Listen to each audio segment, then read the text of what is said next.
a un amigo que le sabe a esto. Es historiador, es escritor, es analista y lo saludo con mucho gusto. Alessandro Pagani, te mando un abrazo. ¿Cómo estás, Alessandro?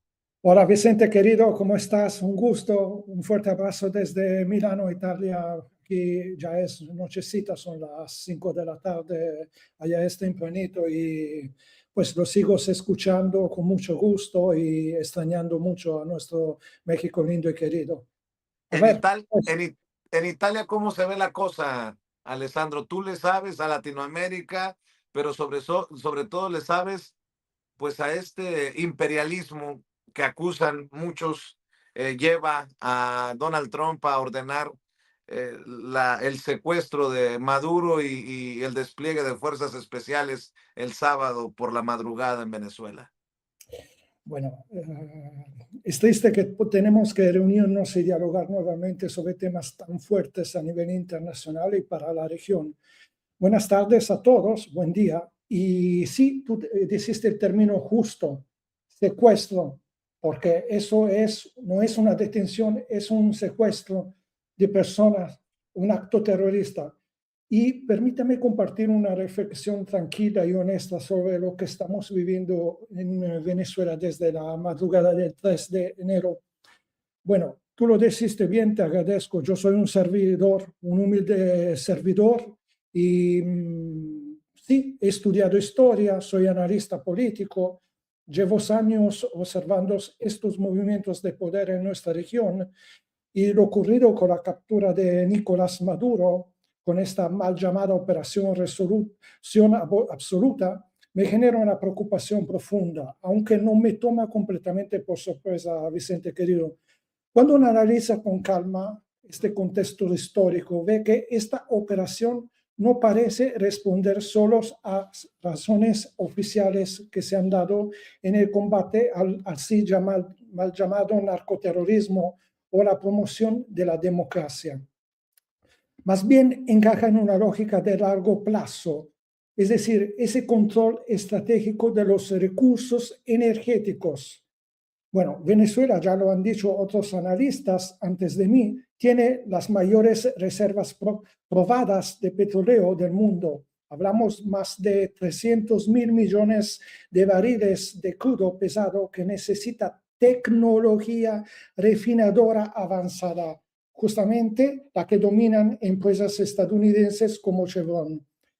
Ese petróleo, Vicente, se logra extraer y procesar de forma estable y representa una ventaja enorme para la economía de Estados Unidos en un momento de volatilidad global.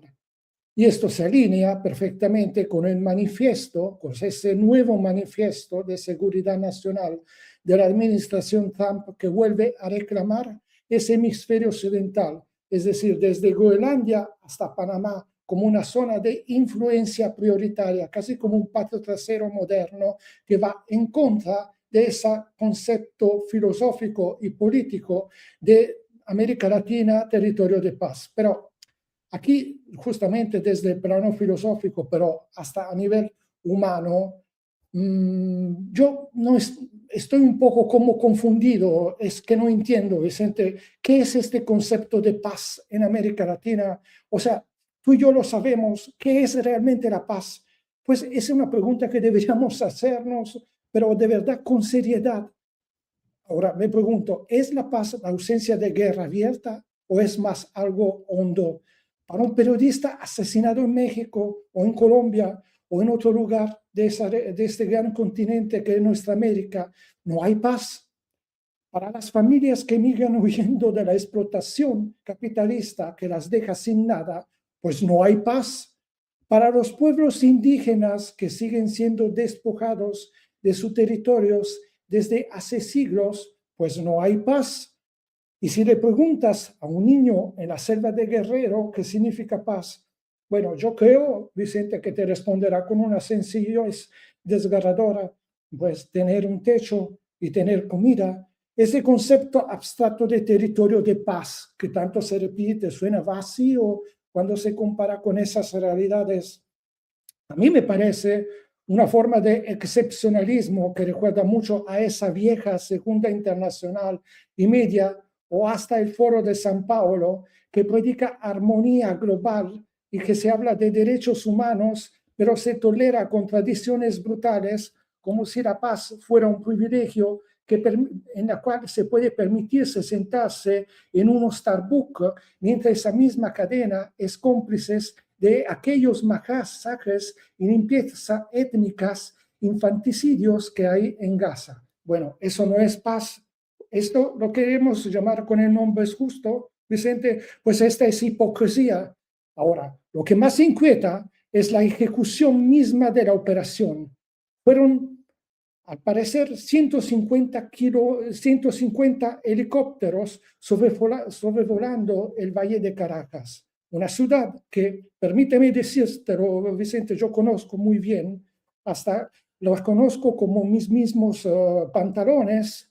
Es una ciudad donde la acústica de las montañas hace imposibles que algo así pase desapercibido, y a esa hora, que eran las 3 de la mañana, las 4 de la mañana, justamente ese pueblo trabajador de Venezuela, de Caracas, los caraqueños, ya están en plena ebullición matutina por el tráfico. Y sin embargo, no hubo activación de los S-300, ni de los Mampas, ni de los aviones Sukhoi que Venezuela tiene en su arsenal gracias a Rusia específicamente, pero también por China.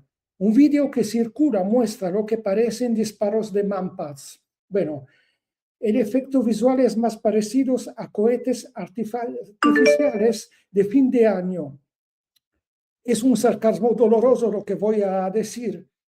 Bueno, diría que en Nápoles, en la ciudad de Nápoles, de Italia, por el Año Nuevo, hay más fuegos artificiales que dan miedo que las respuestas que vimos del ejército venezolano. Eso, Vicente, indigna, no realmente, porque evidencia una fallida defensa nacional que no podemos pasar por alto. Particularmente grave es el saldo de esos 32 ciudadanos cubanos caídos que formaban la Guardia Presidencial, más cercanas de Maduro. Es precisamente porque él no confiaba plenamente en la seguridad venezolana ni en el ejército local. Ese hecho trágico, junto a las declaraciones de Trump y Rubio, que parecen insinuar cooperación posterior, y las de figuras venezolanas como los hermanos Rodríguez o Padrino López, hacen pensar que cada hora que pasa podría tratarse de un acuerdo catopardiano. ¿Qué quiere decir? Maduro sale como chivo expiatorio, pero el control estructural, especialmente aquel militar, se mantiene para garantizar una continuidad en la gestión de los recursos hacia Estados Unidos. Faltan muchas piezas en este rompecabezas, Vicente. Y si el chavismo, ese verdadero chavismo, quiere contrastar la guerra cognitiva que lo envuelve, debe impulsar una investigación seria, rigurosa y transparente sobre lo que realmente ocurrió en las estructuras militares. ¿Hubo traición? ¿Hubo ineptitud? ¿Hubo fallas graves en la cadena de mando de la Defensa Nacional? Cuba, que perdió 32 de sus ciudadanos en cumplimiento de una misión de protección, tiene el derecho moral y político de exigir esa claridad y de liderar la demanda de respuesta. Solo así se podrá juzgar responsabilidades con justicia y evitar que esta espiral se repita. Porque esta no es solo una historia venezolana, Vicente. Esto es un llamado de atención para todo el movimiento progresista latinoamericano de estos últimos 20 años. No construimos un paradigma sólido de defensa y seguridad nacional o regional, a pesar de la resistencia heroica de Cuba, de México, Nicaragua y Venezuela. Países como Ecuador, Bolivia, Honduras, Argentina, Brasil o Colombia no priorizaron una unión económica y militar estratégica.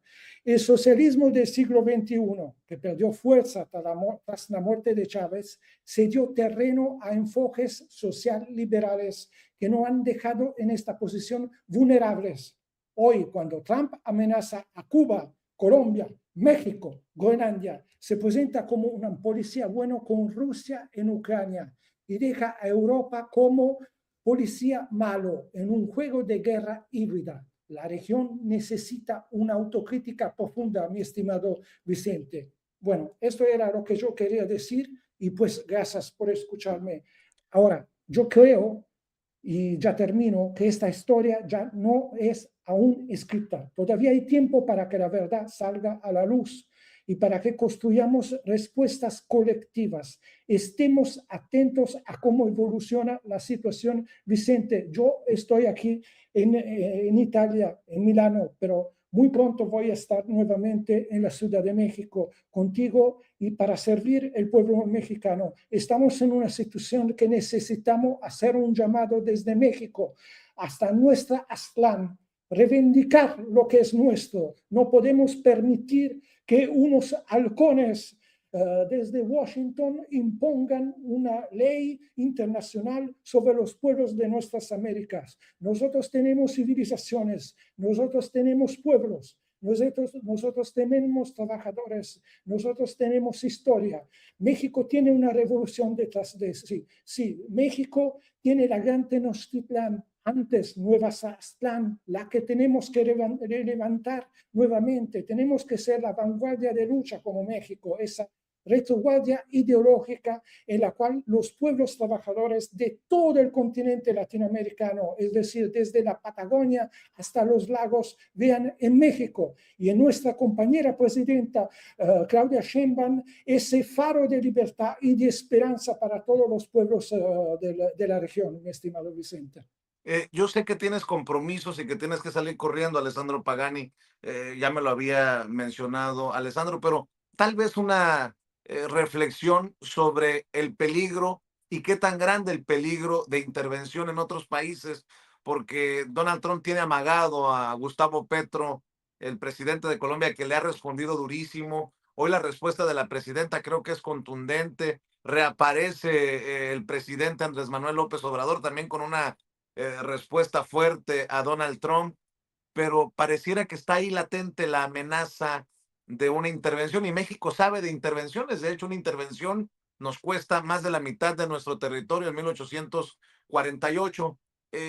Una reflexión para cerrar de lo grande o no que sea esta amenaza de Donald Trump, que de acuerdo al New York Times se enojó porque Maduro le bailaba y por eso fue la gota que derramó el vaso.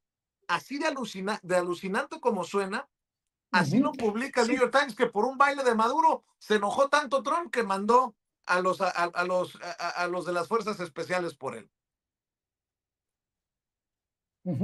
Yo creo que más que la fuerza de nuestro enemigo, porque así tenemos que llamarlo, un Estado, una nación, un gobierno como la administración de Estados Unidos, que se permite secuestrar un presidente constitucional de un país soberano, que no es una colonia, en esta forma exhibirlo como si fuera prácticamente un animal, un trofeo de guerra. Esto lo hemos visto en otros tiempos, lo hemos visto con los ingleses, lo hemos visto con los belgas en el Congo, lo hemos visto muchas veces en la historia de la humanidad, pero no pensábamos que alrededor de la mitad del siglo, en el 2026, hubiéramos podido presenciar realmente una situación de este tipo. Entonces, frente a esta violencia fascista, reaccionaria, imperialista de esta plutocracia que es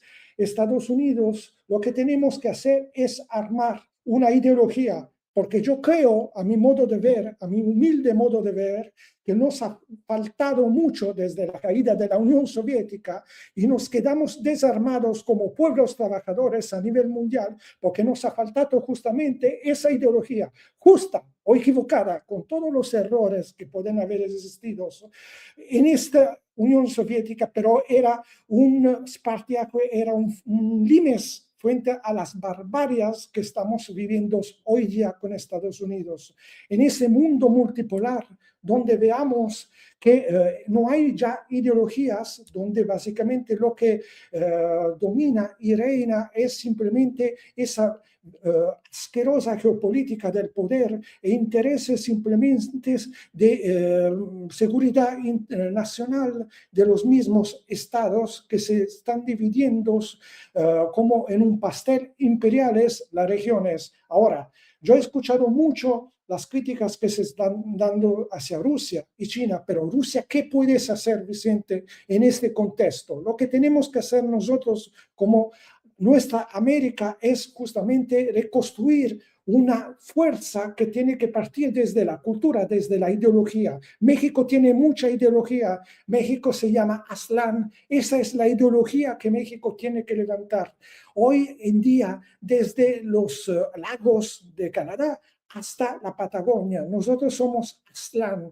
Nosotros lo has dicho tú muy bien, en 1848 medio territorio de México fue robado con la violencia por parte de ese imperio del mal que son Estados Unidos. Hoy día, más que nunca, tenemos que levantar esta ideología, tenemos que definirnos, Vicente, tenemos que decir qué somos, qué somos, qué somos hoy en este nuevo mundo. ¿Cuál es nuestro polo estratégico como América Latina? Tenemos que construir una seguridad y defensa latinoamericana, tenemos que construir una unión económica latinoamericana. Es la necesidad imperativa que tenemos en este momento por todo el contexto que venimos analizando en estas últimas horas.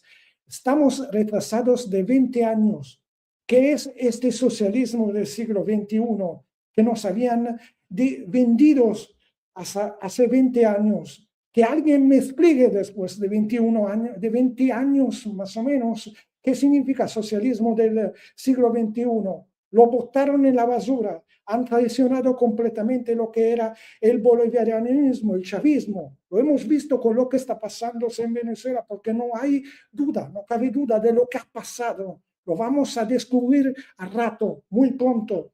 Los eventos vuelan rapidísimos. Claro. Por eso que tenemos que estar atentos. Por eso que yo te agradezco mucho y te repito, yo estoy aquí, pero pronto voy a estar nuevamente en la Gran Tenochtitlán y voy a acompañar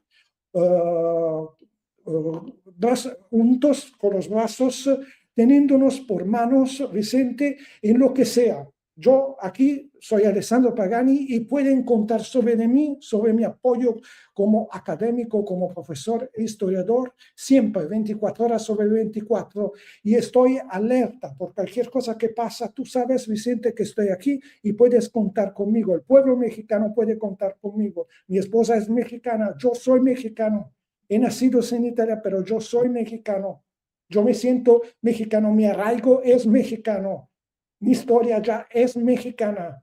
Yo no soy europeo, yo no creo en este occidente colectivo. Yo soy mexicano. Yo creo, mi cultura se basa sobre la historia de México, esta cultura política de México que ningún otro país al mundo tiene. Esto es lo que tenemos que levantar. Frente a la barbarie, frente a la barbarie. Había un fascista que era Goebbels, que era el ministro de la cultura, que decía: cuando yo escucho hablar de cultura, yo lo que hago es sacar de mi fundillo la pistola y disparar. Esto era Goebbels. Nosotros tenemos que responder. Cuando veamos acciones fascistas como las de Trump, lo que tenemos que hacer nosotros es levantar nuestra cultura y nuestra ideología, mi estimado Vicente.